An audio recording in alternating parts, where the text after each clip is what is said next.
Good morning from Panhandle Outdoors, America's only daily outdoor TV show. Your source for fishing, hunting, and information for folks who enjoy the great outdoors. Now sit back, relax. It's Panhandle Outdoors. Good morning, folks. Welcome to Panhandle Outdoors. I'm Winston Chester. I'm glad you're here this morning. We've got a great show lined up as always. We never have a bad show lined up. You ever stop and thought about that? Our weather day brought to us by Haney Technical Center at the corner of Baldwin and Highway 77. High today, 86 and low 73. But the water temperature we were talking about yesterday being low at 85, folks, it jumped up 3 degrees. It's up to 88, and that's what we talk about all the time, the little currents that go through, and it just takes a reading when that cold current is there, like you're out there swimming in the bay and hitting a little bit of cold water. That's what that's all about right there. So nothing as far as a trend in late August. River readings brought, let's see, here they are right here. Apalachicola, Bluntstown 6.1, and it is staying level. And the Choctawhatchee at Caryville is a 4.6, and it's got a little bit of a drop to it. And we've mentioned this now. We're going to say this all week. This weekend, the river system really looks good for some fine fishing. Late summer fly fishing is going to be excellent. Our tide chart brought to us by Kent Forest Lawn. Today's Wednesday, August the 29th, and we've got flat, neat tides today. Not much movement at all. It'll be aided a little bit by east-southeast wind at about 8 miles an hour. And the big thing we're looking out for the afternoon thunderstorms. There's been some strong storms now all throughout the Panhandle on any given day on these thunderstorms. They're really strong. A lot of lightning has been in them, so be careful. All right, let's take a break. We'll be right back with our guest.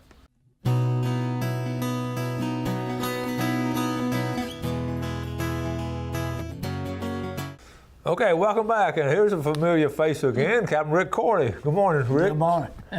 I've been talking to Rick lately, and he was. I asked him to come back on the show on occasion because he has so much information and so much history. You know, you get to the point in time where you become living history. So, I guess. What have you been up to? Just, I'm retired and you know, spending most of the time around the house walking the dog and just relaxing. Being retired. I do a lot of reading and I do a lot of surfing on the internet, just finding subjects that I always wanted to know about, didn't have time to really, you know, in-depth read about it. It's amazing what's out there, isn't it? It is. Good and bad, but a lot of good stuff out there. Yeah, a lot of good stuff if you know where to look. When we go back to when you were a teenager and all, tell us, you know, we know about you growing up on the water and your dad, we know the story about that, all the boats he surveyed and all that, but when you were growing up, you did some commercial fishing. And then you got your pilot's license. Yes. Rick is a fascinating person now, so I want you to share some of that with us. First of all, talk about that commercial fishing you did, all that money you made way back then in the 50s. Yeah, Dad was worried about that because he was afraid I wouldn't go back to school on some occasions because I made some very good money.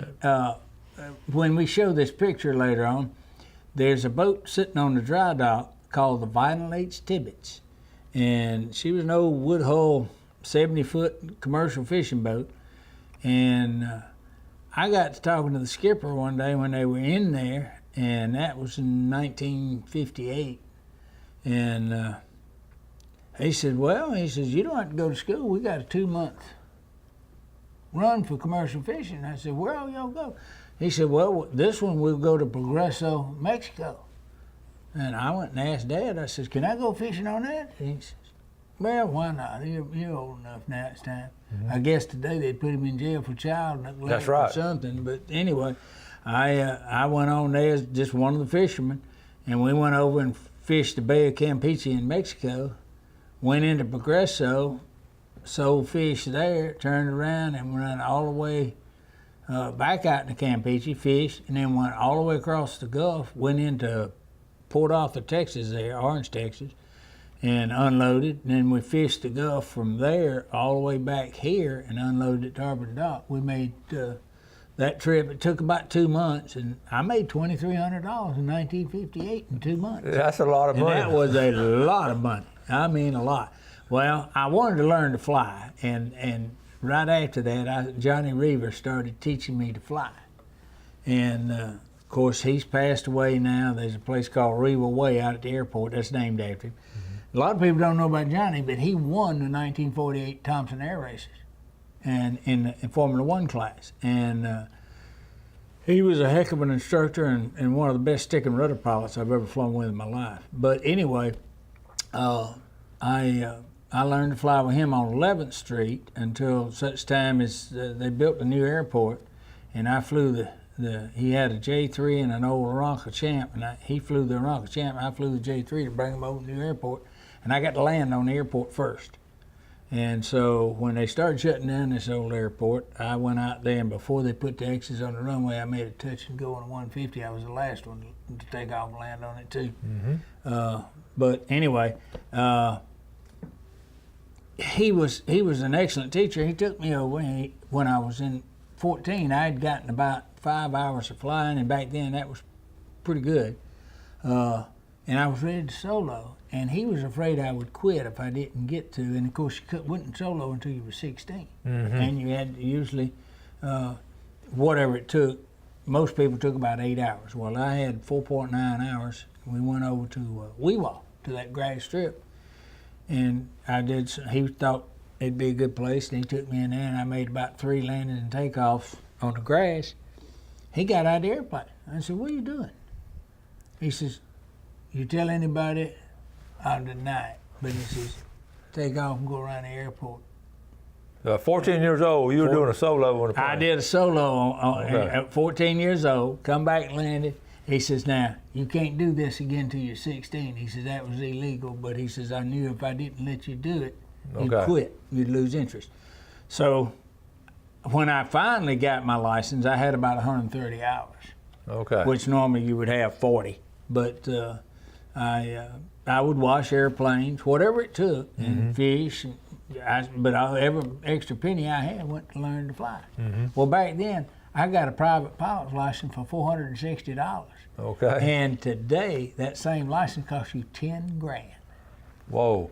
All right, and then lo and behold, you take off over there toward Grand Lagoon, and we're going to show this picture, and we're going to come back and take a break. Let's talk real quickly about this picture right here. You took this picture. I took that picture on May the 20th, 1962. I had just got my private pilot's license on the 24th of April of 62. Okay, let's get our bearings. On the left, folks, would be Captain Anderson Restaurant down on the left. And on the right, down that way, would be towards Bay Point. Bay Point, that's correct. Wisteria area, they call it, and Bay Point. So we're looking inland here toward the Navy base area. In fact, if you look all the way back on the horizon, that's the Port of Panama across the bay. Okay, all right. Okay. So we're going to come back and talk about this particular picture and what it meant to his family and locally, the historical aspect of this picture here that Rick took. So let's take a break and we'll be right back.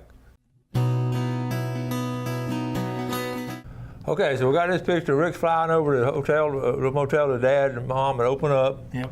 And took that picture. So what became of that picture? Well, we took that picture at that time, and we had the motel and marina for the next 10 years. So we had made 2,000 postcards from that picture. Okay.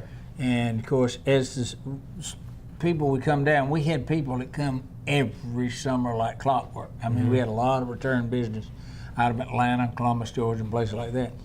And we would give those cards to those, and it's just kind of a memento. Well, Kevin Stanfield's mom got that one from me shortly after they were made. She got the first one. Well, Kevin sent me this by email. He says, "You remember this picture?" And I says, "I sure do. I made that picture in 1962. And I said, "Dad, you do understand why your mom got it?"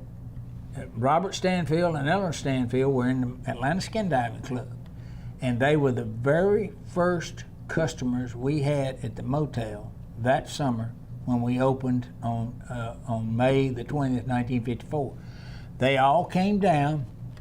The married divers, the guys that had a wife or kids as well, stayed in the motel. Mm-hmm. We had two sections. We had just one that had sleeping rooms, and then we had a section that had kitchenettes, as they called them. Mm-hmm. And if they had a full family, they stayed in the kitchenette. If they were just married, they stayed in the sleeping one.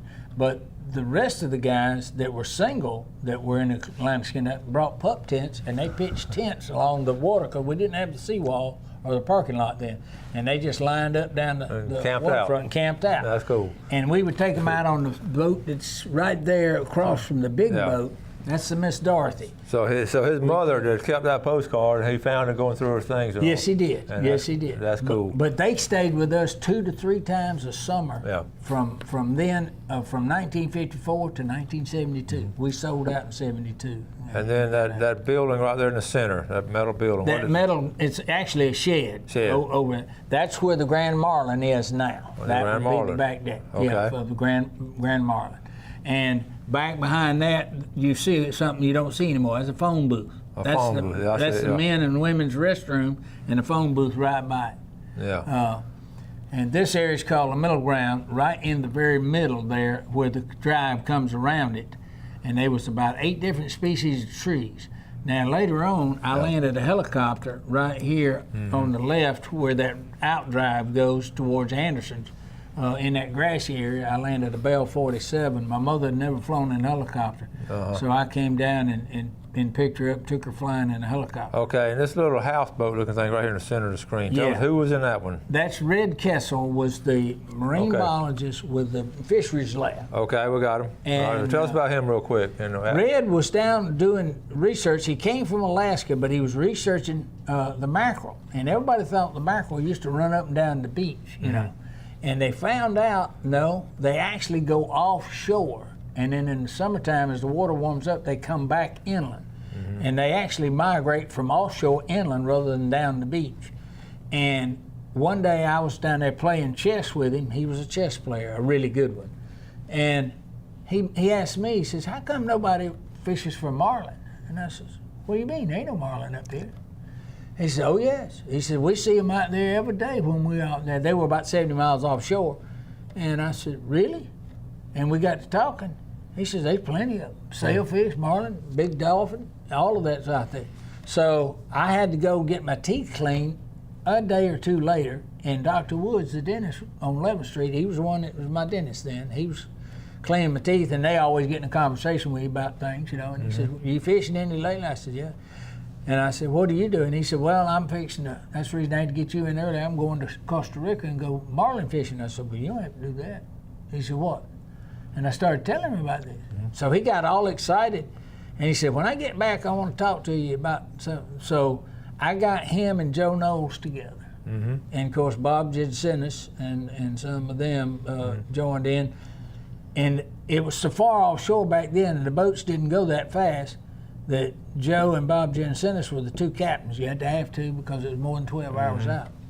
And they went out there and they hooked that fish at about. Well, they hooked up. They were the first ones really specifically to go from here and the Panhandle to go there and look for blue marlin. Right. First one. So it's a historical event.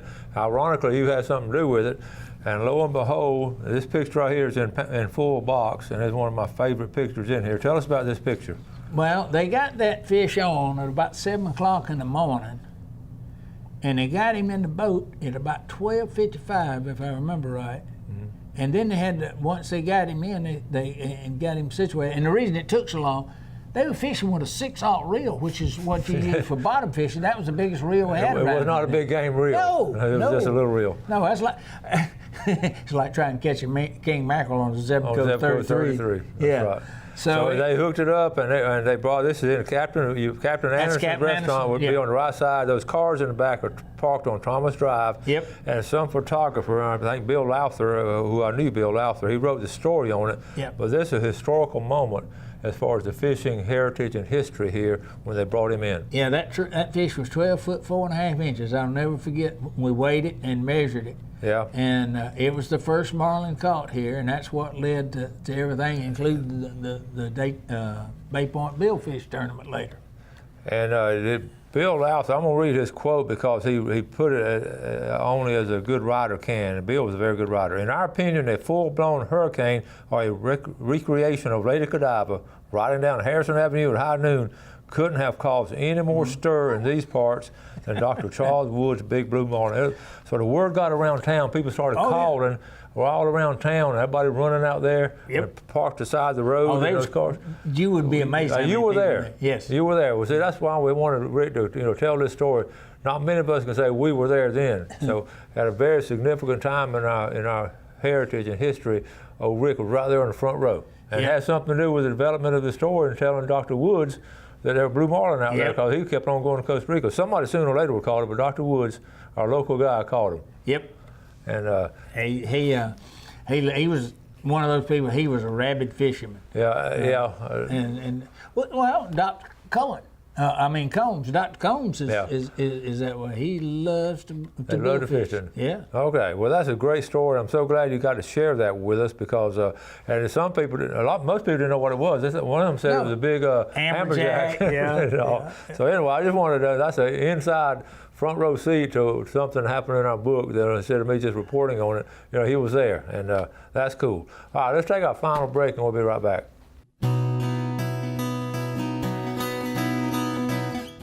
All right, welcome back. Let's do our fishing game times. Brought to us by Blue Water Outriggers. We're looking at 2:49 to 4:49 this morning, but after lunch in the middle of the afternoon, 3:12 to 5:12.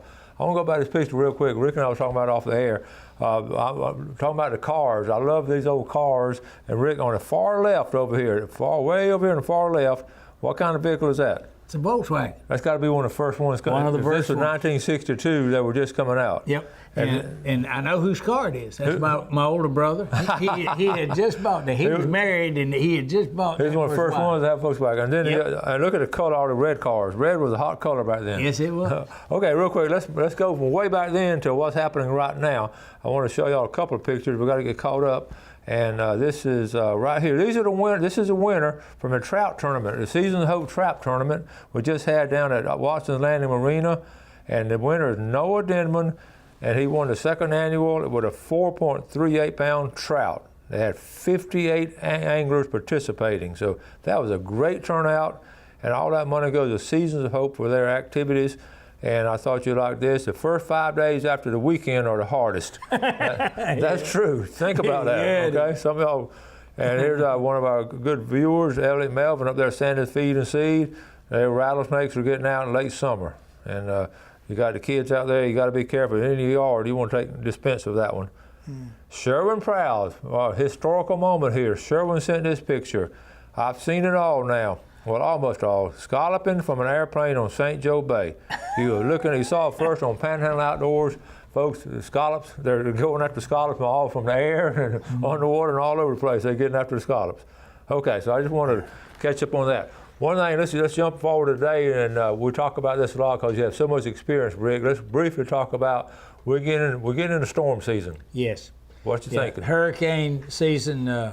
Usually, if we have anything to do with a hurricane, it's in October. Have you noticed that just about every one of them happen in October? Mm-hmm. That's when it gets to our peak. Actually, September is the peak month for hurricanes in the United States. And it's it's been awfully quiet. It has been, hasn't it? It really has. I don't have any guess or any idea what's going to happen. It's just that have something in the back of your mind as a plan of what to do and how to do. Reference your boat. If it's a small boat, get it out of the water. If it's one begins to form, but the bigger boats, you need to, if you're going to anchor them out or haul them out, you need to have that plan in place. That's true, and know where the wind is going to be coming from. If it's going to hit south of us, the wind's going to be coming this direction. It's going to hit the other side of us, be coming here. Know about it. So when you're tracking it and you see where it's going to be coming from, you'll know a little bit more about it. You always hope if it is going to hit us that it hits to the east of us. That way we're on the backside. That's right. Because it's counter rotating. It's anti-clockwise. And we can't overemphasize this enough. We say it over and over again. If you're not from around here, I mean that in a positive note. If you're not from around here, you really don't understand the severity of it unless you've been through a couple of these. The biggest thing is not the wind, the water, the storm surge. And 98% of all the damage happens within 2 blocks of the water. Mm-hmm. And then it spin off tornadoes too. Yes. It was unpredictable. So Camille had 37 in it. Now, where were you when Camille hit? That was been. I was here. That was my first job as a surveyor. I went with my dad to Gulfport. Okay. And we flew in over there. I carried myself and 5 other surveyors. We picked them up on the way, and we went in there and worked that. That was my first job, was working Camille. Mm-hmm. And you've seen the boats blown up all over the place on shore and all. There's still a big tug 11.5 miles above Bay St. Louis out in the woods. Still out there. Still there. Yeah. It's stripped. I mean, there's nothing on it but the hull, but it's still there. And here locally, a lot of the old timers would just anchor those boats up in a safe harbor, what they would consider a safe harbor, because that's really all. They didn't have a way to get them out of water. No. Well, Grover Davis rode out Camille on the Gemini Queen. Yeah, well, that story in Biloxi. That's an amazing story. Amazing. He told me he wouldn't do that no more. Never would do it again. Yeah. So, healthy respect is what you have to have for Mother Nature. And okay, about the water quality. What do you think about the water quality? Let's jump from boats to water quality. What's your thinking on it? If they would go, I've always said they need to open East Bay Pass, and don't just open it, but put rock jetties just like they do on the main get a pass. circulation That's through where it, you get circulation. Yeah. The whole bay has to empty through that one little hole. Speaking of scallops, were the scallops around when you were a kid? They were all over the place, weren't they? My God, I could go in the lagoon and fill a number 2 water in one of the big Grand Lagoon, in Grand Lagoon, and walk across from this picture that I showed you here to Treasure Island and back in that middle ground they call it. They got a channel on each side. I could walk across it. Washed up. That's what like a mountain. I mean, have that much freeboard on the tub. And that's what we're talking about, the water quality. We just don't have that grass and all there now, so we're going to try to do the best we can. And all of us have to work together to try to preserve that grass. And I agree. Well, the grass is the key to the scallop. There you go. Well, we're going to start wrapping things up. Rick, that was some good stories right there. We appreciate it. And when you heard it from the horse's mouth, that's great. So thanks for coming on. Yeah. All right. We'll see you next time, folks. As always, I want to tell you how much we appreciate you watching Panhandle Outdoors, the support you give our sponsors, and how you help other people in outdoors. I hear daily testimonials about that. It really makes us all do good things and feel good. You do something good again for your fellow man today. Enjoy the great outdoors, and God bless. Thanks for watching America's only daily outdoor TV show, Panhandle Outdoors with Winston Chester, featuring hunting, fishing, and other activities and information to help you enjoy the great outdoors. Join us next time for Panhandle Outdoors.